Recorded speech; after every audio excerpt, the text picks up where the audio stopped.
আমার হিন্দু ভাইদের দেওবত্ত সম্পদ আছে, আদিবাসী ভাইদের জল জঙ্গলের সম্পদ আছে, ঠিক তেমনি মুসলমানদের ওয়াকফে লিল্লাহ আল্লাহর রাহে দান করা সম্পদ আছে।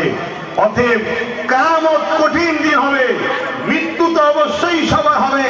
সেই দিন কিন্তু আল্লাহ কৈফিয়ত নেবে।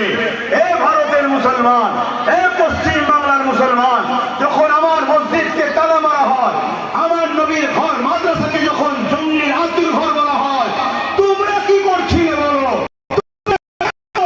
না সত্য মানুষের ধরতে পারলে না, কেন তোমরা জবান খুললে না? কেন তোমরা ক্ষমতা তৈরি করলে না?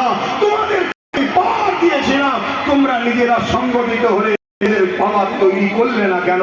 এই জবাব আল্লাহর কাছে দিতে হবে না, হবে না? তাই সময় এসেছে ভাবুন, পরিবর্তন হয়।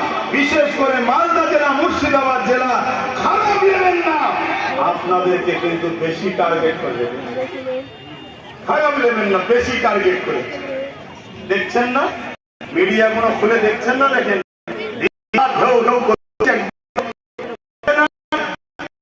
এরা কি হালে থাকে, সুস্থ থাকে না গেঁজা খেয়ে থাকে, আল্লাহ ভালো জানে। দিন রাত ভুল বকে যাচ্ছে। এই জায়গায় আমি আপনাদের বলি, আপনারা যদি আল্লাহর উপরে ভরসা থাকে, নবীর মহব্বত আদর যদি দিলে থাকে, এই বাচ্চাটার উপরে ভরসা রাখতে পারেন। ঘাবড়াবার কিছু নয়, কেন আমার আল্লাহ তিনি যিনি ফেরাউনকে নীল নদে চুবিয়ে মেরেছে।